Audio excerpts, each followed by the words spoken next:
Have you ever asked yourself why, despite years of dedicated practice, study, and meditation, you still feel stuck? Have you wondered why the profound inner transformation promised by the teaching seems so far out of reach? Welcome back to the channel, where we seek not only spiritual information but true inner realization. Today we explore a key that many overlook, yet it may hold the answer to years of stagnation on your spiritual path. This key lies in a single word: reliance. Not just belief, not just admiration, but heartfelt, undistracted, and humble reliance on a qualified spiritual guide. First, this might sound simple, but in the modern age where independence and skepticism are prized, the notion of surrendering to a teacher seems foreign, even dangerous. However, according to many masters, especially the renowned Khenpo Soterji, your relationship to your teacher is not just one part of the path. It is the path. Let that sink in for a moment. You can chant mantras daily. You can memorize texts. You can practice hours of meditation. But if your heart is not truly open to the guidance of your teacher, if you lack faith, devotion, and trust, your efforts may never blossom. Why is this so? Because the teacher is not merely a person with knowledge. A true spiritual guide embodies the path. Their words are not just explanations. They are bridges. Their life is not just an example. It is the mirror that reveals your own mind. Without that connection, your practice remains theoretical, detached, limited. It's like trying to light a lamp with no flame. Now, of course, we must be discerning. The world has seen many false gurus, misused authority, and even spiritual abuse. Blind faith without wisdom leads to disaster. But this is not the kind of reliance we are talking about.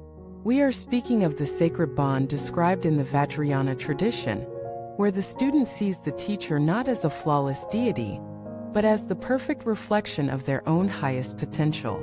It is a relationship rooted not in subservience, but in profound spiritual recognition.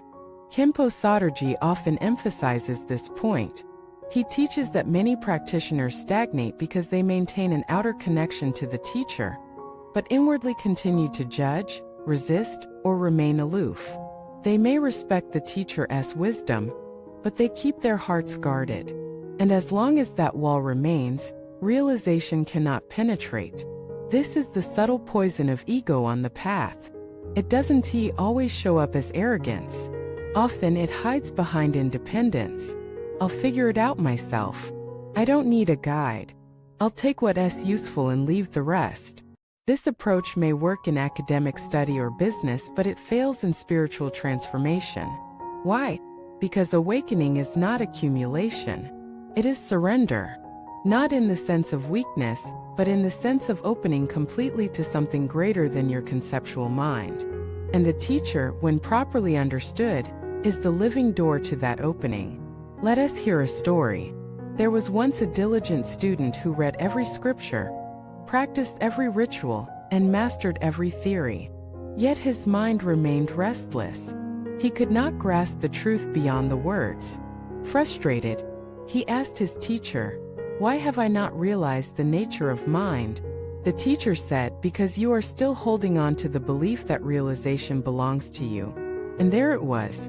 The student wanted realization on his terms, in his way, according to his plan.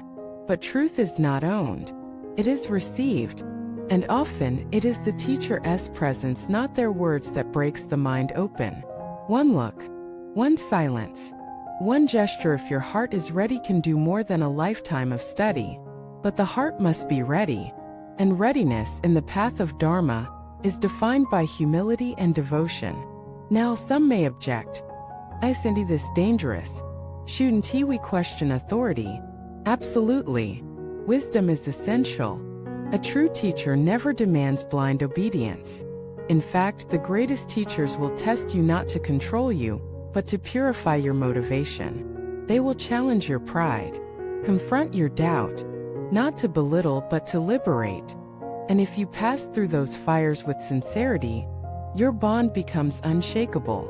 You begin to receive teachings not just from the teacher's mouth but from their silence, their presence, their being. This kind of relationship is rare in the modern world. And that's why so many wander the path without depth, without transformation, because they have no root. The teacher is the root of the tree of Dharma. Without that root, even the most beautiful branches, study, meditation, service will wither. Khenpo Soterji puts it this way: the teacher is the external Buddha. Your devotion is the internal Buddha. When those two meet, realization arises naturally. You no longer seek outside. You recognize inside. This is why, in the Vajrayana tradition, the guru is placed even above the Buddha in importance, not because the teacher is greater in status, but because the teacher is the living bridge to the Buddha's realization in your own life. And here's what's miraculous. When that devotion is genuine, even a single word from the teacher can become a lightning bolt of awakening. Even their flaws or what appear as flaws become teachings, because your mind is no longer looking for perfection outside, but using every moment to deepen awareness. One might ask, what if I can't find such a teacher? The answer is, begin with intention. Pray to meet a true guide. And in the meantime, study the words of realized beings with reverence. Treat every teaching as a direct instruction. Live as though the Buddhas are watching, not out of fear, but out of deep respect. And when you do meet a teacher, watch your mind.